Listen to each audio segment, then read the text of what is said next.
Bismillah walhamdulillah wa salatu wa salam ala rasulillah. Allahumma salli wa sallim ala nabiyyina Muhammad. Que la paix et les bénédictions de Dieu sont sur notre prophète Muhammad sallallahu alayhi wa sallam. Les symptômes du mal occulte. Les symptômes, comment reconnaître quelqu'un qui est touché par un mal occulte.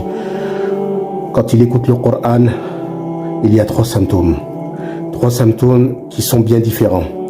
Une personne qui écoute le Coran, tout simplement, qui écoute le Coran ou qui lit le Coran. Premier degré, il y a 3 degrés. Premier degré, celui qui tombe dans les pommes.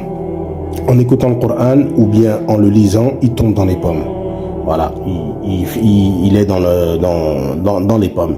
Donc ça, c'est un premier degré. D'accord. Le deuxième degré, c'est un symptôme un peu plus violent. C'est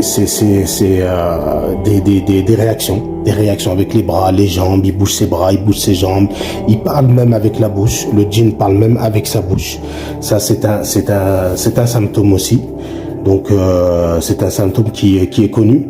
Et le troisième symptôme, c'est des douleurs anormales qui surgissent en écoutant le Coran, avec des nausées, envie de vomir et de la chair de poule. Donc ça peut arriver qu'il n'a pas de nausées, mais il y a des douleurs, il y a des chairs de poule. Voilà. Donc comment traiter ces 3 symptômes-là? Inch'Allah, bil ruqya shar'iyya, Inch'Allah. Nous lui faisons la ruqya, il écoute la ruqya. Et il faut le laisser, il ne faut pas avoir peur.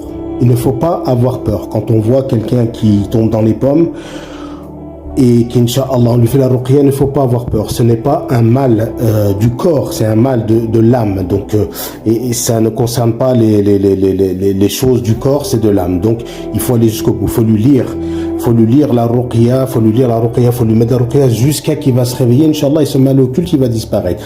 Pareil pour celui qui a des réactions, qui parle avec sa bouche, Inch'Allah, on lui fait la ruqya jusqu'à que ça descende doucement, jusqu'à que ses réactions, elles s'affaiblissent, jusqu'à que les paroles qu'il dit avec sa bouche, le djinn, elles diminuent. Il ne faut pas avoir peur, il lui arrivera rien, Inch'Allah, il faut lire, jusqu'à que ça diminue, et pareil pour les douleurs et les nausées. Voilà, c'était les 3 symptômes de la maladie occulte en écoutant le Coran. Donc celui qui lit le Coran ou qui écoute le Coran et qui lui arrive ces 3 choses-là, il faut qu'il sache qu'il est touché par un mal occulte. On demande à Allah subhanahu wa ta'ala de nous guérir tous, de nous guider, Inch'Allah, et de nous mettre sur la voie du prophète Muhammad sallallahu alayhi wa sallam. Assalamu alaikum wa rahmatullahi ta'ala wa barakatuh.